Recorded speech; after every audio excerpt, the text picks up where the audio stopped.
Previously, on a new winter, I tentatively moved even further back until I was outside looking in. And, very slowly, Thule opened the door at the back of the room. This is episode 59 of A New Winter.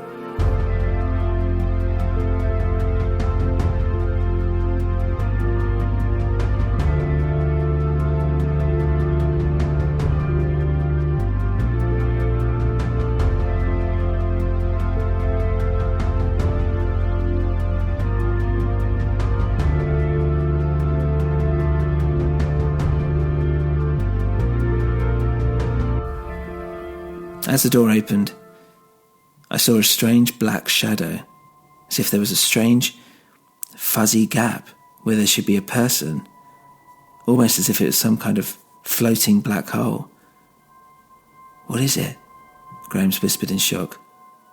"What the hell is it?" "It's, well, whatever it wants to be. This is your brother, in his purest form, a living embodiment of the darkness that created him." Is he even there?" "Well," Thule answered, "you'd have to ask Carver about that. I mean, essentially he's here, but he's also not here. There's a gap he can fill at any point within time and space. He may come back as any of the souls he's devoured. He may just stay like this for a while. He may disappear completely. But he likes to come back here, to this house, to this room. Sentimental, I guess." "Can he..." But before Grahams could finish, the creature moved towards her with an almighty scream. The door somehow slammed shut in my face and I was thrown back into the snow. By the time I got back up and rushed back to the door, it was over. There, in front of me, was a pile of bodies. 4 in total, dead, their faces grey and twisted. One was Graham's, the other the man she was holding hostage only moments ago, and the other 2 were men who looked like twins, and they were dressed as farmers, but they had a much more serene look on their faces. Where on earth had they come from? "Thule? I know you must still be here," I shouted as I cautiously made my way through the lounge. "Jackie? I'm a police officer, you know. You need to come out." But no answer. "Damn it," I muttered to myself. I tried opening the door Jackie had gone through, but it was stuck fast. Had she locked it? I tried kicking it, but it wouldn't budge. I rubbed my head, exasperated. What the hell was I supposed to do? Well, I'd have to call it in. I took out my phone, but no signal, and I looked around for a phone in the house, but nothing. "Oh, you've got to be kidding me. Seriously?" There's just one thing for it. I'd have to drive to get signal on my way back to the station. I mean, what else was I supposed to do? I carefully grabbed the keys from Graham's pocket and went out to the car. I jumped into the driver's seat and looked at my phone again. Nothing. And then I looked back at the house. It seemed to be more sinister now. Was whatever that creature was still in there? Maybe, could it see me? I shook it off and drove away from the house. And no matter what I did to my phone, turning it off and on again, cleaning the SIM card, it just wasn't working. Had they really been able to put me on lockdown? Was I being monitored so closely? I drove straight to the station and saw Inspector Dewbridge drinking a cup of tea and just staring out the window. He looked relieved when he saw me. "Oh, finally. You've been gone ages. Do you even know what time it is? It's pitch black outside now. Where's Louise?" I started. "You need to come with me to the house. It's this house in the middle of..." "I know what house," he said, and put down his tea and grabbed his coat. "I'm driving." As he stepped out the door, he suddenly stood still. "What is it?" I asked. "Are you all right?" "Do you see that?" he said. I looked out in front of him. Just the bright white snow and the streetlights illuminating what little wasn't already covered. What? That white ball. Just floating there. I looked to see what he could be talking about. The car? Is that what you mean? No, it's gone, he said. Come on. And we got into his car. I didn't bother asking him what that was about. Instead, I was trying to think of how to tell him what happened there, at the house. He put his foot down, and as soon as we were on the road, out of nowhere, he said, "She's dead, isn't she?" I hesitated. "Yeah," I replied. Dubish started to well up, his bottom lip quivering, but you could see he was trying to fight it. "Thule." He slammed his open palm against the steering wheel. "What happened?" It was some kind of dark shape, some weird shadow thing. I've never seen anything like it before in my life. I'm not even sure if I can describe it.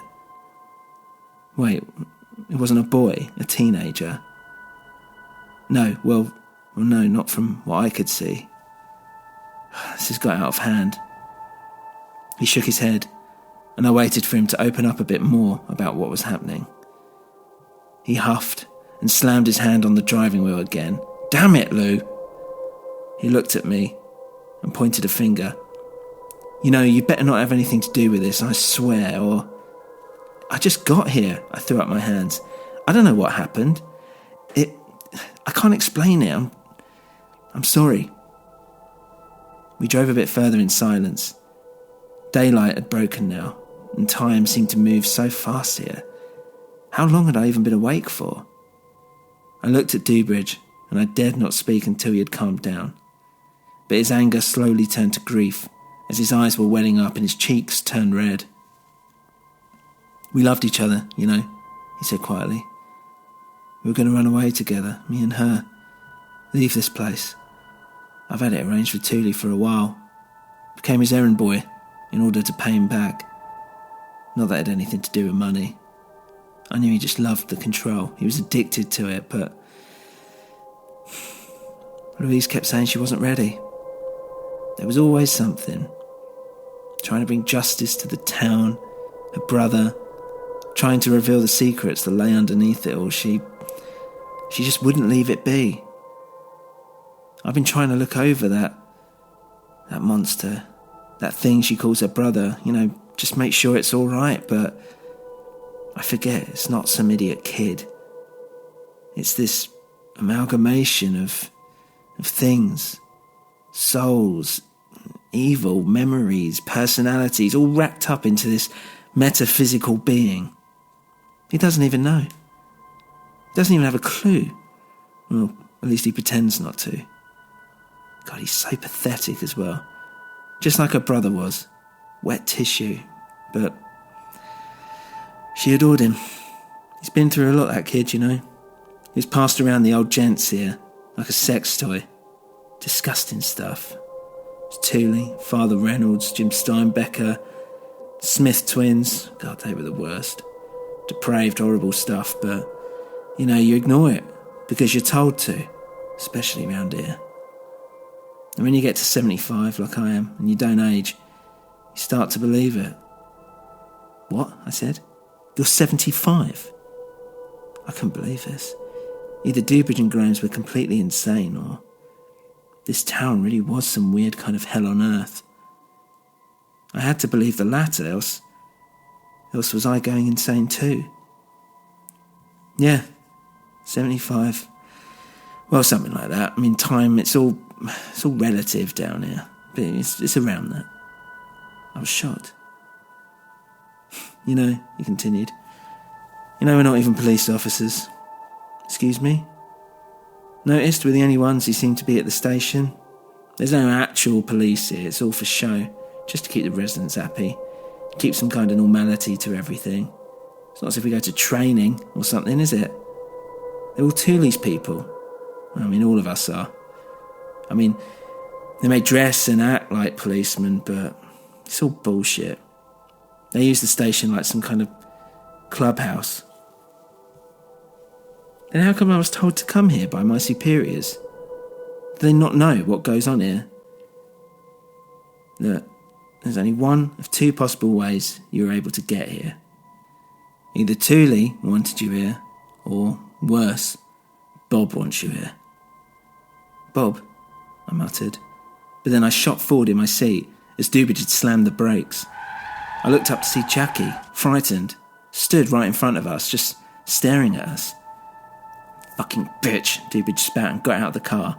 He marched right up to her face and you could feel the rage emanating from him like a mist. I could have guessed you'd have something to do with it, he shouted, slapped her across the face. Stop it, I shouted and pulled him back. He shrugged me off. Jackie stood up defiantly. She never loved you, she screamed, and I can see why. Dubage went for her again, but I pulled him back. Stop it, now. Jackie broke down crying. She's dead. Do you get it now? What we were trying to do? She didn't want to run away, she wanted to fight, and that's why she left you. We were going to take this whole place down, together. You weren't even a side note. Arse licking Thule the whole time. Look at you. Do you think he'd actually have let you two leave? No one leaves. You're made here. You die here. You think you're an exception? No one cares about you, you know. Not even Lou. By this point, Dubage was crying. So was Jackie. I loved her for who she was, Jackie said, not who I wanted her to be. Then why didn't you save her? He said. You could have saved her. No, she wanted to see her brother. Nothing was going to stop her. Well, what could I say? She saw him. Now I'm going to make sure the rest of the world knows what's going on here. I'm going to keep going with our plan. For Lou. If you want to help, then there's a key for some of the file cabinets in the corridors that I found. I've hid it. Inside her mouth. I thought that would get to you in some way. Take the files, as many as you can, and come find me. You went down there. Did you see it? No. No, in Thule, it's not even real. Just something to stop people snooping down there. So, will you do it? Dubage hesitated. You know what, forget it. And with that, she stormed past us. Dubage didn't even look up at her. After she left, I gave him a little nudge. Come on. We have to get to the crime scene. He looked off into the middle distance. Yeah, like a real copper, eh? We got into the car and drove to the house. I was dubious about going in after what I'd just witnessed, but Dubage had already sprinted through the front door and stood looking at the bodies. Do you recognise any of the others? I asked. Yeah, he said. This man here worked for Thule, and these two, he looked at the twins. These two died over 50 years ago. Here they are today as if nothing had happened. We never did find their bodies. Well, now I know why. I don't understand, I said. How can they be over 50 years old? It's the boy, he said. He's confusing time, he's shifting things. Dubage looked at Graham's. Sorry, he said. I guess you're alright. And looked inside her mouth. Nothing, he said. Lying bitch. I bet she's setting me up for something right now. Come on, let's go. Toody's boys will probably be here to clean up this mess. Shouldn't we wait for I couldn't think of anything what to say. For what? Forensics? There's no one coming, buddy. This is going to be swept under the carpet like everything else. But I at least have to file a report or something. I can't just ignore this. You don't get it, Dubage said. Think about why you're here. Why are you here, in this town? Well, to find Michael Verdun. Right, so? Then a phone started ringing. Dubage's phone. Hold on, he said. Wait, you've got a working phone. It means nothing, alright? It doesn't work like that round here. Hello? Yeah? And he shot me a glance. Okay, no, it's fine, I'll deal with it. I'm going there now. I'll deal with it personally. Don't need anyone else, okay? And he hung up. What is it? I asked. Something I have to sort out. I tell you what, why don't you head back to the police station and write up this report of yours or something, just in case. Come on, I'll drop you off. What, didn't you just say? Well, I guess you're going to have to tell your boss something when they ask, right? Might as well put it all down while you remember. He was up to something, but I wasn't sure what. I was tired, though, and needed to rest. I couldn't deal with everything that had gone on since I got here. Whatever he was up to, he wasn't about to tell me, and I'm not sure if I really wanted to know anymore. In any case, he was right. I was here to find Michael, who was staying in my hotel. Would he even still be there? You know what, I think I'm going to go back to the hotel, see if Michael's still there. Fine, Dubridge said. Let's go. We drove back silently. Whatever emotions were going on in the drive up had seemingly disappeared. Instead, Dubridge now looked focused, a man on a mission. It made me wonder what he was up to. We parked outside the Bell Hotel and I got out. All right, see you then, I said, and closed the door. I walked to the front of the hotel, but Dubridge was still sitting there, in his car. I waved back at him, as if to say goodbye, and he waved back patronisingly, but still watching me. Weird, I thought, and walked in. Inspector Crawley, the young man behind the counter announced. How can I help? Have you got a Michael Verdun staying here? It's police business, I'm afraid. Yes, but... Sorry, are you with Dubridge? I looked around. Well, he's not here right now with me, if that's what you mean. Yeah, okay. The man looked flustered now. There was a Mr. Verdun here, but he checked out. This morning, actually. You just missed him, sorry. Right, okay. Well, any forwarding address, anything? Did he show you any ID? Only his credit card. Sorry, I don't have any other information. So, he's here, and then he's gone, just like that. The man I'm after could have been in the next room as me, and just no more. The young man smiled. I smiled back. Typical, I thought. This didn't feel right. Was Dubridge anything to do with this? I went up to my room for a lay down, thinking I could sleep until I heard shouting outside. I looked out and in front of me, I could see police had circled the hotel. Though if Dubridge was right, then these weren't police. There were two of these men.